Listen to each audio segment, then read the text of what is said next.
So when you help others, you are indeed helping yourself. Whether it seems that way or not, whether you acknowledge it or not, when you refuse to help another, in spite of being able to do so, you are indeed indirectly refusing to help your own self. You must learn to feel and to become concerned about another person's pain and suffering. Because if he suffers, you suffer. If he triumphs, you triumph at the end of the day. So by helping another person, by lifting up another person, by being there, just being there, rendering support, a shoulder to lean on, a kind gesture, a smile, at the end of the day, the effects of all of those things will come right back down to you as well. And I wanted to share with you this particular story, a wonderful story which highlights that particular point. And today we are living in an era where we have become desensitized. And it's almost as though we are revolving in our own bubbles. So this story highlights the point that really and truly it is very important that you are able to feel and become concerned about another person's suffering. So there was a mouse that lived on a farm. He lived in a hole in the wall in the house that was occupied by the farmer and his wife. He lived a very happy life, a very comfortable life, a luxurious one, one might say. Food was always available so that he could eat whenever he wanted to his heart's desire. So one day the farmer and his wife received a package that they seemed very excited about. Seeing the excitement, the mouse also became very much interested to see what was in the package, anticipating that it might be some type of, new delicious food that he had never tasted before. However, when the farmer opened the package, the mouse was absolutely devastated to see that he had pulled out a mouse trap. Horrified and hurt and distressed, the mouse ran from the house shouting, "There is a mouse trap in the house! There is a mouse trap in the house!" So then he went to his friends for assistance. He went to Mr. Chicken. He said, "Mr. Chicken, please help me. There is a mouse trap in the house." Mr. Chicken, who was busy plucking away at the seeds, replied, "Mr. Mouse, I can tell that this is a serious concern to you, but it doesn't concern me and I really can't be bothered." And he continued plucking the seeds from the ground. Unconcerned, the little mouse turned away in tears. He then went to Mr. Lamb, who was busy playing in the pasture. He said, "Mr. Lamb, please help me. There is a mouse trap in the house." Mr. Lamb replied, "Mr. Mouse, I'm so very sorry to hear this, but there is really nothing that I can do to help your situation." And then he went back to playing in the pasture unconcerned. He next went to Mr. Bull, who was grazing in the field. He said, "Mr. Bull, please help me. There is a mouse trap in the house." Mr. Bull looked up and he replied, "Mr. Mouse, I am so very sorry by this unfortunate turn of events, but I really can't help you. But rest assured, when you are gone, I'll most definitely remember you in prayer."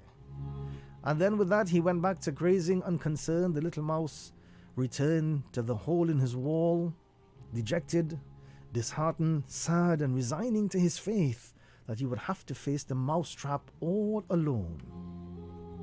That night, as the mouse lay down in his hole in the wall in a state of total despondency, a loud snapping sound could be heard coming from the kitchen as something else became caught in the mouse trap.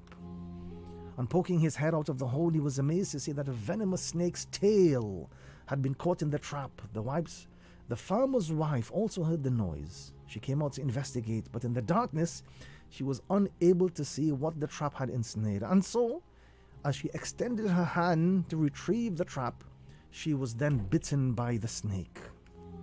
The farmer immediately became distressed. He rushed her to the hospital. She remained in critical condition for a couple of days. Eventually, she was discharged, but she still had a very high fever.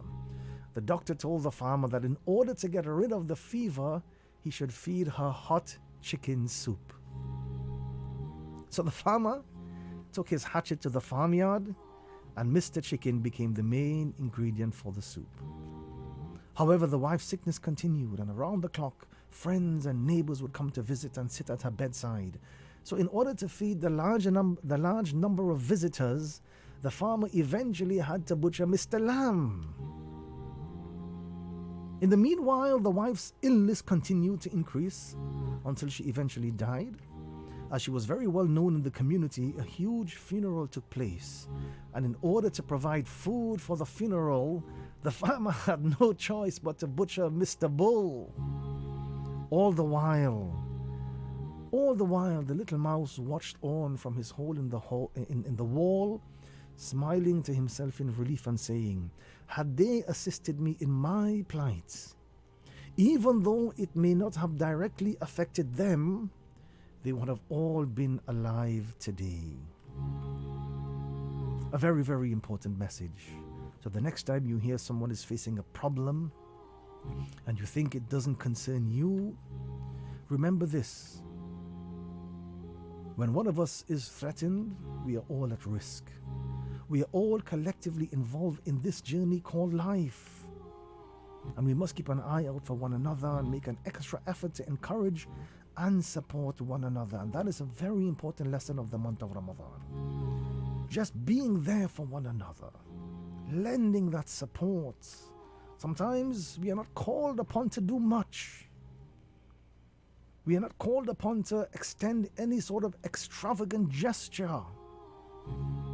A smile, a shoulder to lean on can definitely go a long way, and each of us is an important component in another person's life. Our lives are woven together for a reason, and one of the best things to hold on to in this world is a genuine friend, and you should be lifting each other up, cheering each other on, not trying to outshine one another. In the end, it's not a competition. Life is not a competition, and sometimes people fail to recognize that. It's not about how much wealth you may have, how much wealth you have managed to accumulate in your life, or even about what you have managed to accomplish. It's all about who you were able to lift up while you were on that journey, who you were able to help to become better. It's all about what you were able to give back. The Prophet Muhammad, peace be upon him, mentioned in one of his traditions the parable of the believers in their affection, in their mercy, and in their compassion for each other is like that of the whole body. When one limb aches, the entire body reacts with sleeplessness and fever. Similarly, the parable of humanity is like one body. When one part of the body aches, the entire body becomes restless. When one person suffers, we should all become restless. If you have mercy upon those who reside on the earth, He who resides in the heavens will surely have mercy upon you. And I want to repeat that. That's a very beautiful saying of the Prophet Muhammad, peace be upon him. If you have mercy upon those who reside on the earth, the one who resides in the heavens, meaning the Almighty, will most definitely have mercy upon you. And the above saying is one of the sayings of the Prophet Muhammad, peace be upon him, urging mankind to adopt the quality of mercy in every aspect of our lives and to shun the quality of cruelty. And sometimes when we look around in our neighborhoods, in our communities, on a global stage, we can draw the conclusion that unfortunately, the world has become a very, very cruel place. A merciful person is loved by all. The one who adopts cruelty, unfortunately, gets nothing but cruelty in return. Mercy is that quality that embodies gentleness. It embodies piety, care, consideration, love, understanding, forgiveness. And when these qualities are observed in this world, they are a mere reflection of Allah's mercy towards His creation. The Prophet Muhammad, peace be upon him, was the perfect embodiment of mercy. He showed compassion to all those around him, family members, orphans, friends, strangers, even his enemies as well. He also treated the environment and animals with respect and mercy. He taught his followers that all of Allah's creation should be treated with dignity, kindness and due care. He came into this world and he brought the message of Islam. He brought the message of peace. And Islam is a way of life that promotes peace, dignity, respect, tolerance, justice, and mercy. And all of these qualities are bolstered by the serenity and the calmness that comes from submission to Almighty Allah. The very word Islam is a derivative of the Arabic word salama, which also is the root word for salam, which means peace. The Prophet Muhammad, peace be upon him, taught about kindness to neighbors. He taught about kindness towards parents. He taught about respect. He taught about kindness to orphans. He taught about kindness to animals, to women, to all of humanity. The merciful will be shown mercy by the most merciful. Those who are merciful, without a shadow of a doubt, they will be shown mercy by whom? By the most merciful, Almighty Allah, the most merciful, Ar-Rahman, Ar-Rahim. So as we go through the journey of the month of Ramadan, the challenge is on.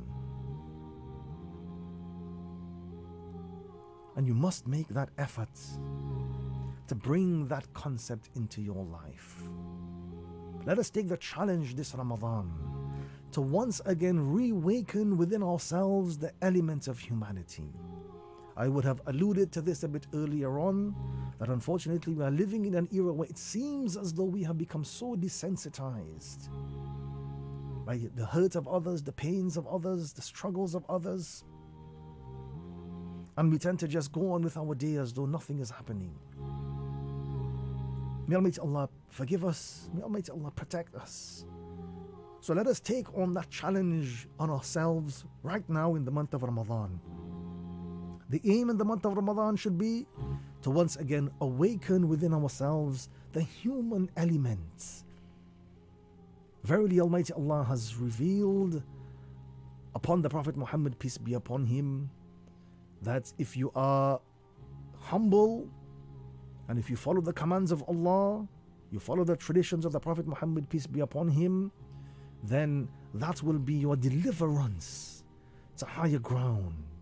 That will be your deliverance from the fire of hell, and you will be granted admittance into the paradise.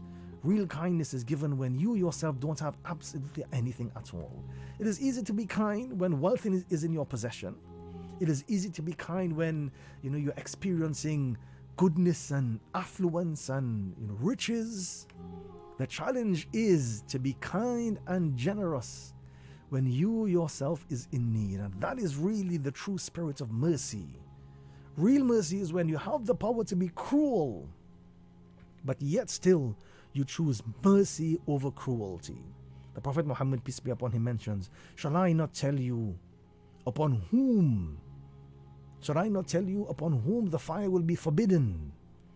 And then he went on to mention every gentle, soft-hearted and kind person. And I end by sharing with you this last tradition, which I would have mentioned before. Beautiful saying, beautiful reminder for ourselves in the month of Ramadan and outside of the month of Ramadan as well.